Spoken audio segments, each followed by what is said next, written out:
Assalamualaikum warahmatullahi wabarakatuh. Bismillahirrahmanirrahim. Alhamdulillah rabbil alamin. Wa bihi nasta'inu ala umur dunya waddin. Wa sallallahu ala sayyidina Muhammadin wa ala alihi wa sahbihi ajma'in, amma ba'du.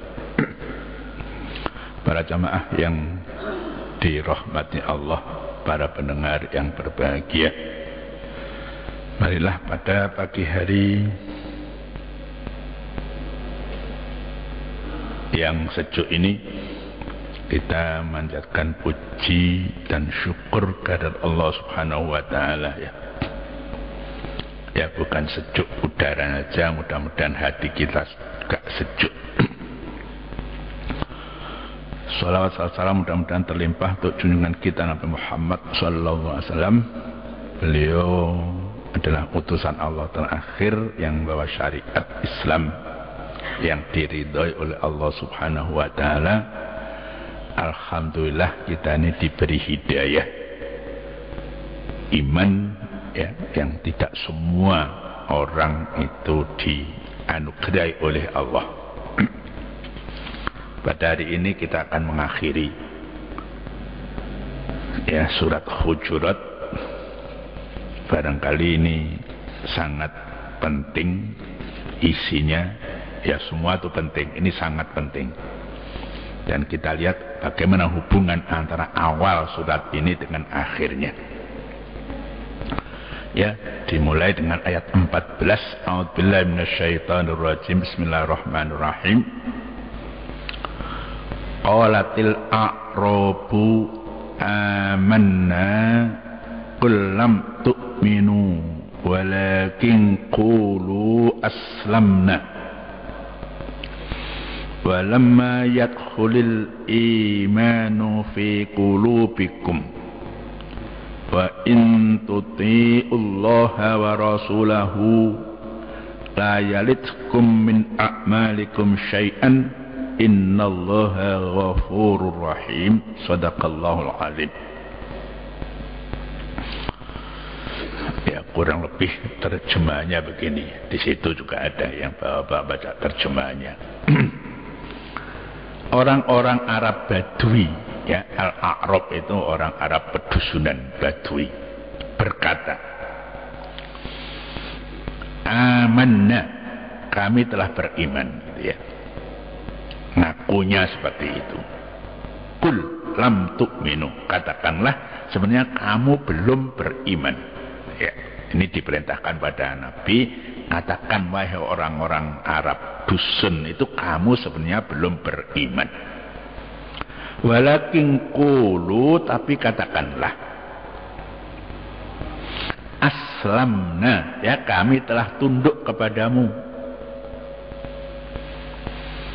Walamma yadkhulil imanu fi qulubikum, karena iman belum masuk ke dalam hati kamu.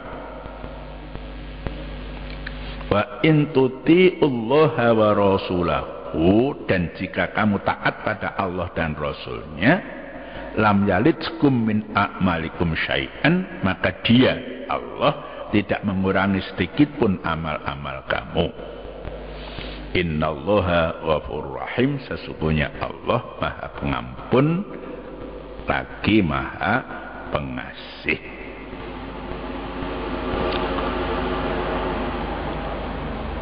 Ya. Sebelum ayat ini ya, kita akan jelaskan ya, ayat-ayat yang lalu itu selalu memanggil kaum muslimin dengan ya ayyuhalladzina amanu, gitu ya. Lihat saja itu ya, dengan panggilan yang mesra. Ayat yang lalu pun berbicara tentang siapa yang paling mulia di sisi Allah, yakni yang paling berkualitas takwanya. Inna akramakum indallahi atqakum. Itu ayat-ayat yang sudah kita jelaskan. Ya. Sedangkan ayat-ayat ini dikemukakan dalam konteks penjelasan terhadap serombongan orang Badui yang menduga diri mereka telah beriman dengan benar. Itu sebab nuzulnya begitu. Jadi orang nganggep wis aku iki wong klebu mukmin sing bener gitu, tapi hakikatnya sebenarnya belum gitu loh. Ya barangkali kalau ceritanya tentang orang Badui, bisa juga orang-orang yang ngerasa wis imane wis bener sebenarnya masih belum. Ayat ini turun ya, sebab nuzulnya itu berkenaan dengan kehadiran, kedatangan rombongan Bani Asad ibnu Khuzaimah tahunnya 9 Hijriah. Jadi sudah tahun agak akhir ya, sebelum Nabi wafat. Apa yang terjadi di daerah mereka, di desa-desa mereka, perkampungan mereka itu terjadi peceklik, larang pangan ya, mungkin kurmanya nggak berbuah, hujan sudah lama nggak turun, sehingga kambing-kambing yang digembalakan juga tidak menghasilkan susu yang dibutuhkan setiap saat. Peceklik ya. Ya alhamdulillah di Indonesia ini walaupun agak naik harga-harga, tapi enggak, secara umum enggak peceklik, tapi bagi orang yang tidak punya duit juga peceklik. Ya, bagi orang yang tidak punya duit sing gawe blonjo iki apa lah. Ini itu ada kesempatan bagi orang yang punya rezeki, dikasih hati pemurah oleh Allah, bantuan kan gitu ya. Ini peluang untuk amal kan gitu ya. Ya mereka ini orang dari Bani Asad itu memeluk Islam dengan harapan mendapat bantuan dari Nabi. Ya, memeluk Islamnya itu harapannya mendapat bantuan dari Nabi. Ya, belum ikhlas lillahi ta'ala. Ya. Ya kita yang sudah tua-tua ini dulu tidak tahu tuh tahun 65 itu bagaimana banyak orang yang rajin ke masjid takut kalau dia akan dikebumikan. Tapi alhamdulillah kalau mereka itu akhirnya jadi orang Islam yang bagus, itu petunjuk Allah gitu ya, hidayah Allah.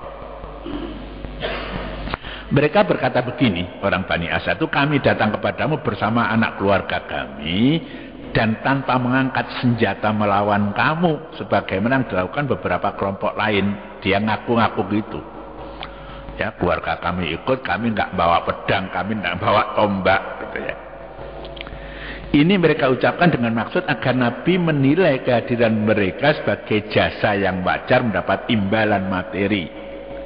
Sikap dan ucapan itu diluruskan oleh ayat di atas dan ayat-ayat berikut. Ya, misalnya ya, tahun sekian itu orang Aceh itu melawan pemerintah RI. Saya nggak tahu sebabnya, pokoknya perang lah. Ya, misalnya ada sekelompok datang ya ke Jakarta, saya nggak ikut perang. Itu barangkali saya orang yang berjaya, saya harus dikasih hadiah, misalnya semacam itu.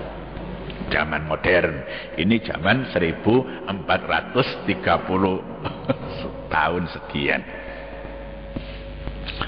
Ya itu sebab nuzulnya ya. Sebenarnya mereka belum iman betul, imanannya itu masih pamrih oleh bantuan dari Nabi karena mereka sedang mengalami peceklik gitu ya.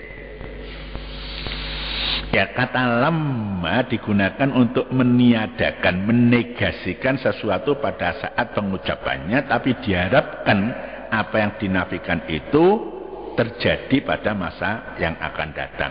Ya, ini lama belum. Kalau lan itu sekarang tidak terjadi dan tidak akan terjadi seterusnya. Misalnya lan tanalul birra hatta tunfiqu mimma tuhibbun. Ya, kamu tidak akan dapat kebaikan sebelum kamu menginfakkan barang yang kamu senangi. Gitu ya. Itu lan. Kalau lama ya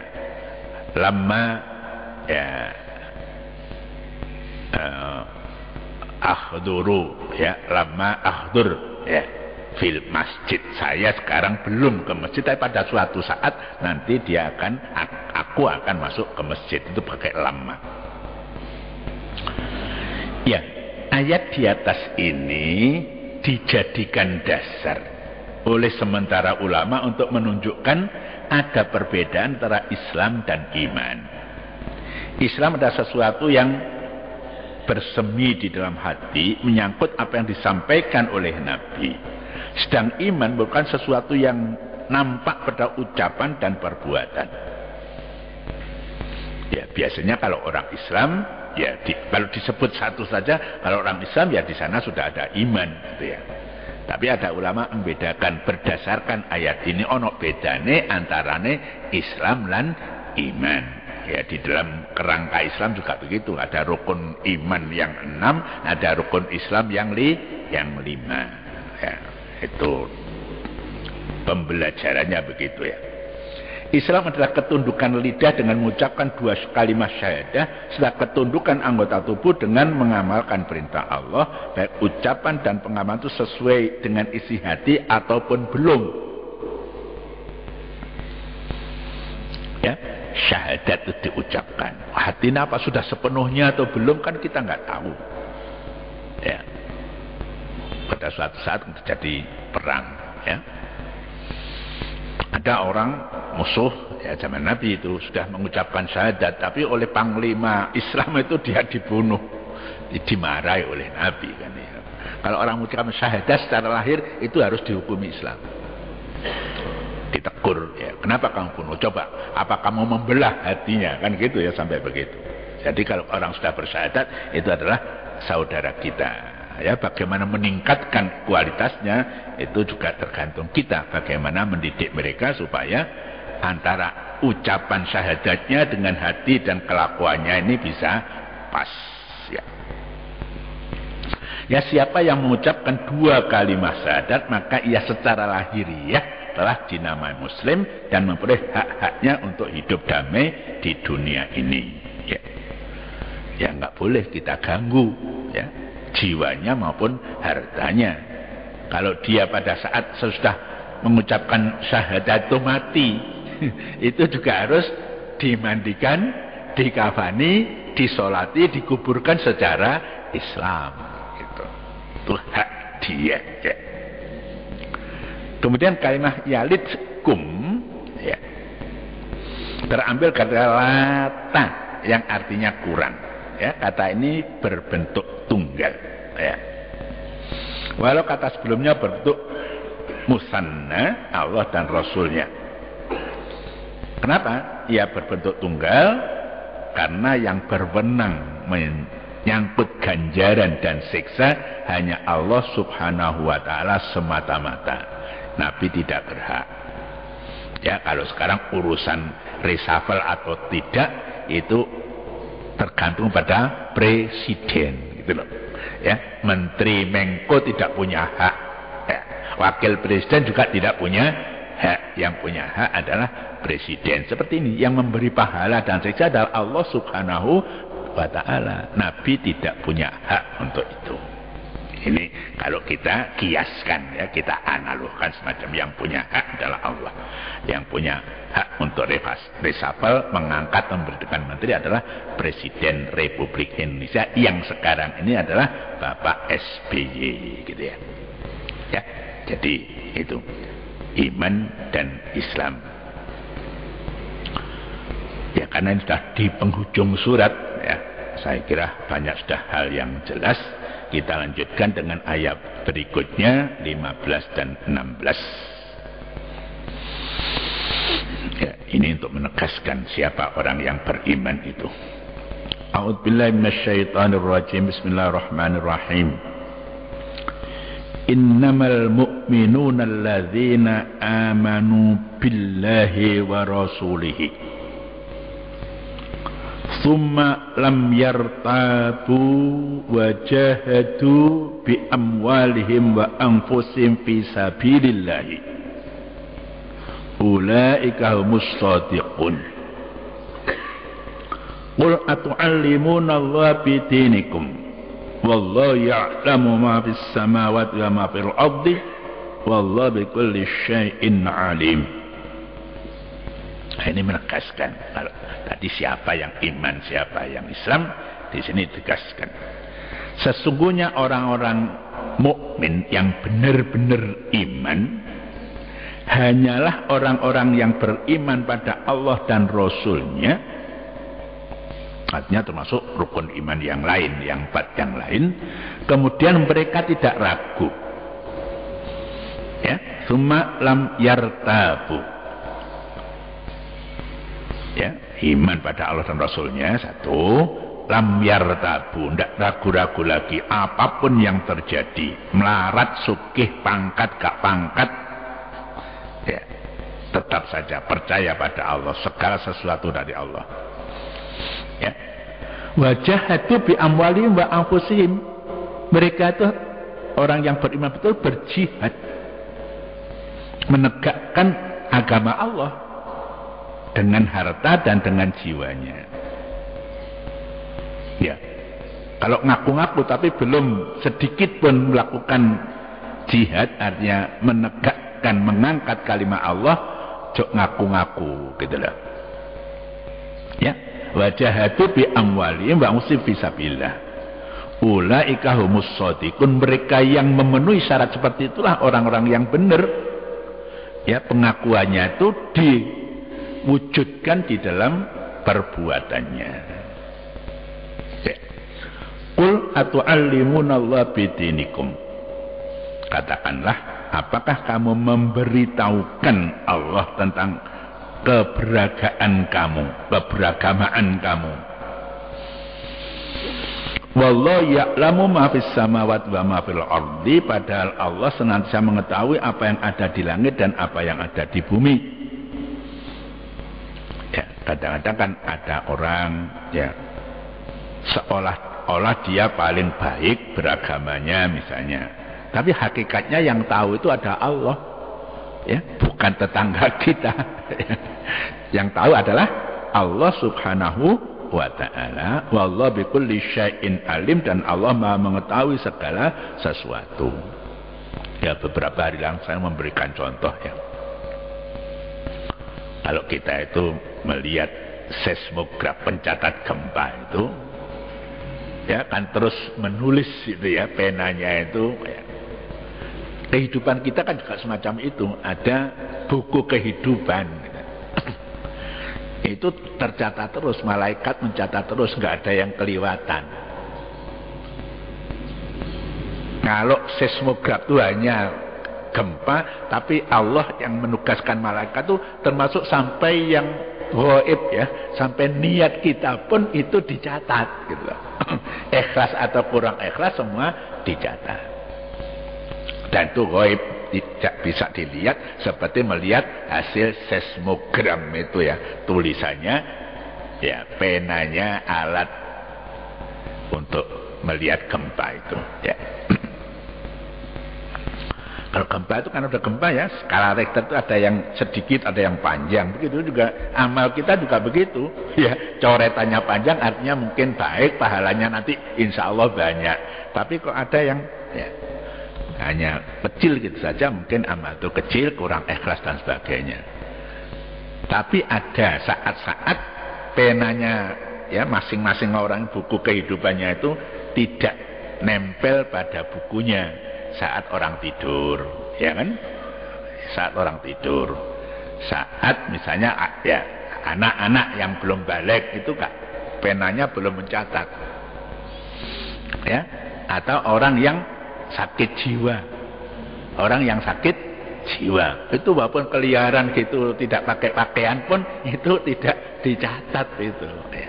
Di sisi Allah dia terbebas dari, ya, ganjaran maupun siksa. Tapi di mata manusia, ya, kalau ada orang mumbar auratnya itu seyogianya, ya, gimana, ya, dikasih pakaian, kalau perlu tak boleh keluyuran kemana-mana gitu, ya.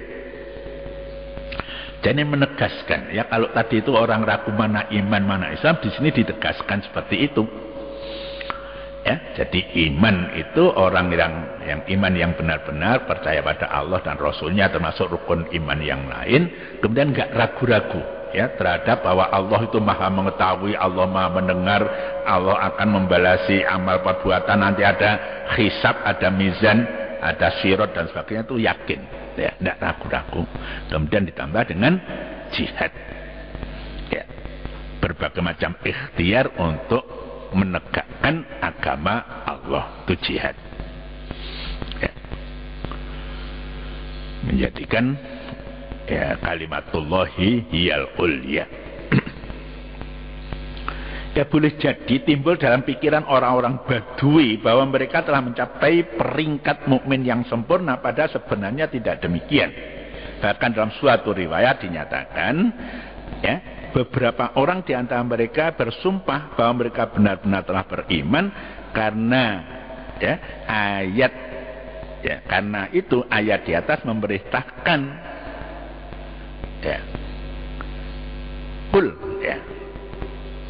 Ya, tadi yang di atas, wahai Nabi Muhammad, katakanlah pada orang-orang Badui yang ngaku-ngaku beriman itu,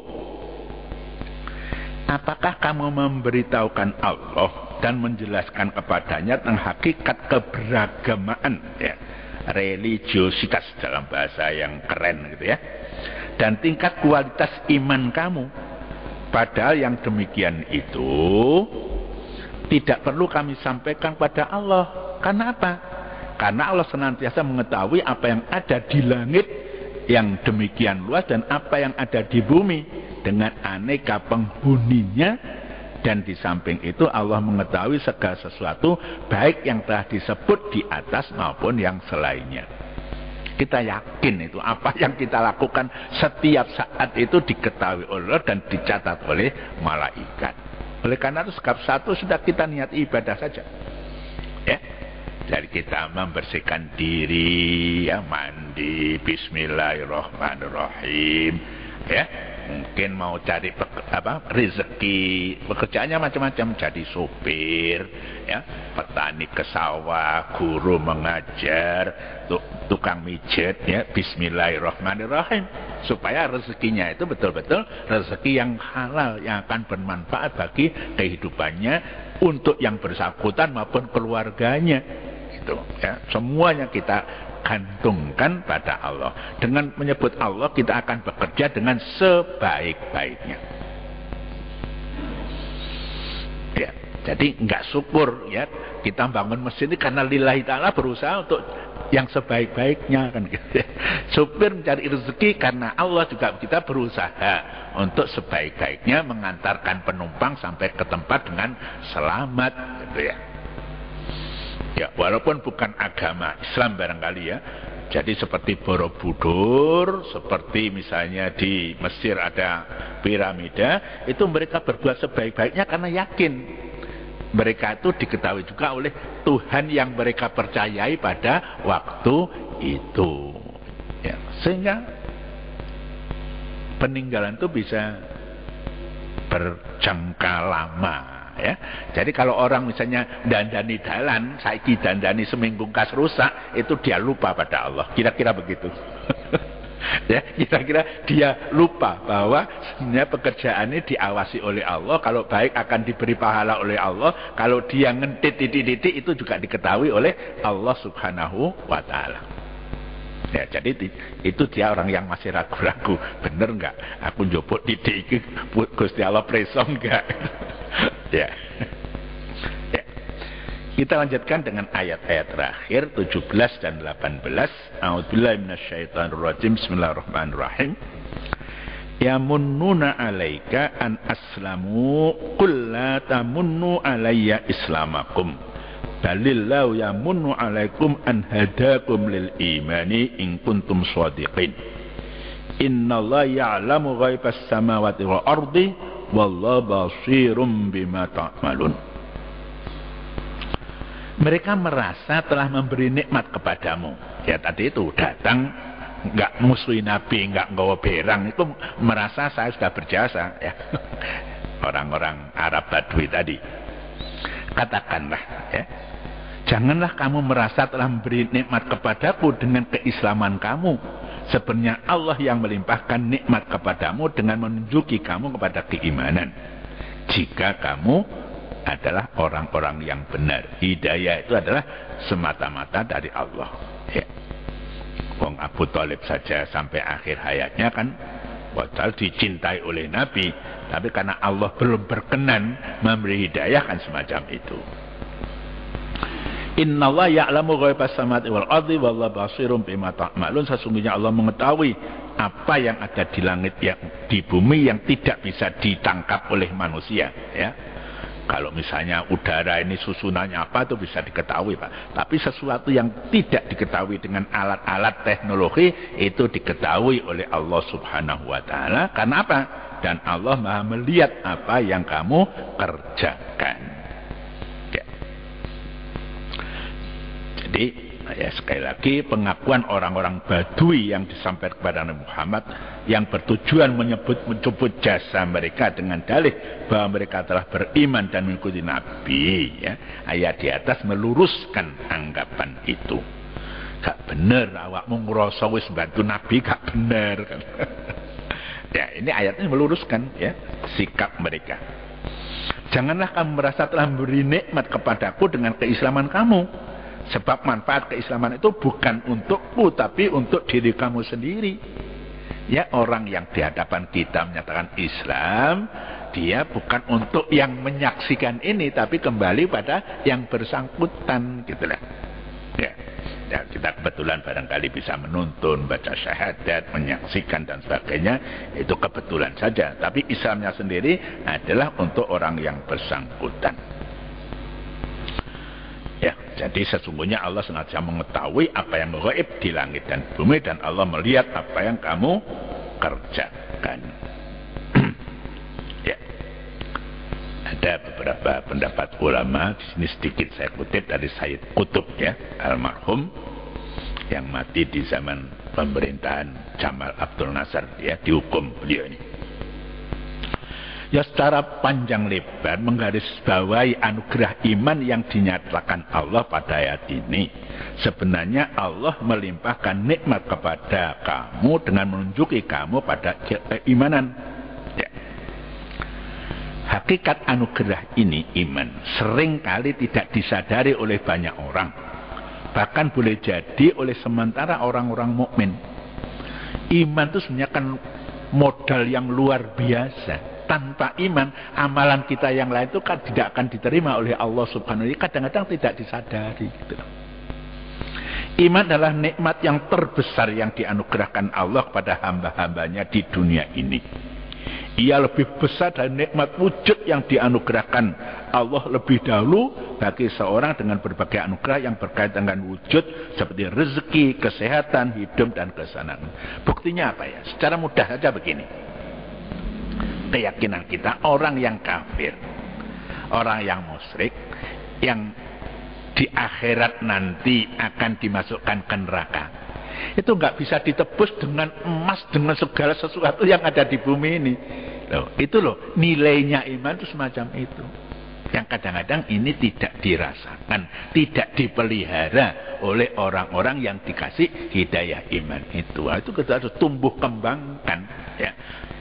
Tingkat setiap hari, setiap saat itu harus meningkat dengan wujud amalan-amalan takwa kita pada Allah Subhanahu wa taala. Itu sedikit yang digambarkan oleh Sayyid Qutb, ya. Dan orang-orang yang mukmin itu wawasannya makin luas, ya, wawasannya nggak sempit, gitu, ya. Ya, merasa ya diri kita ini dari nenek moyang yang satu, Nabi Adam, tidak membeda-bedakan kita itu, ya, menerima orang lain juga sama saja, ya, soalnya hidayah itu adalah urusan Allah. Dari keluasan wawasan orang mukmin, ia mampu keluar dari lingkungan diri sendiri, ya, dengan yang sangat kecil, terbatas, ya, waktu dan tempatnya, serta lemah pula kekuatannya. Ia keluar dari sana menuju samudera wujud yang luas ini dengan aneka kekuatan terpendam. Ya, orang-orang yang besar itu saya kira sudah keluar dari wawasan yang sempit, ya.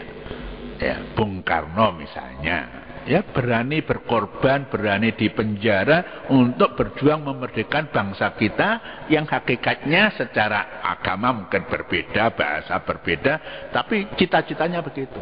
Beliau tidak membedakan, ya, yang sekian lama dijajah kita harus perjuangkan untuk mendapat kemerdekaan.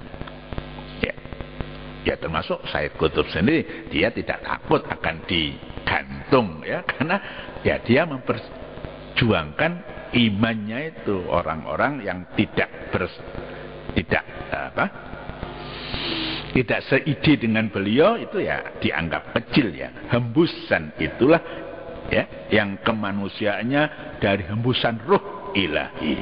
Allah itu maha Rahman maha Rahim. Orang yang imannya kuat ini juga begitu, menyayangi manusia, menyayangi makhluk-makhluk Allah yang lain gitu ya. Jadi kalau kita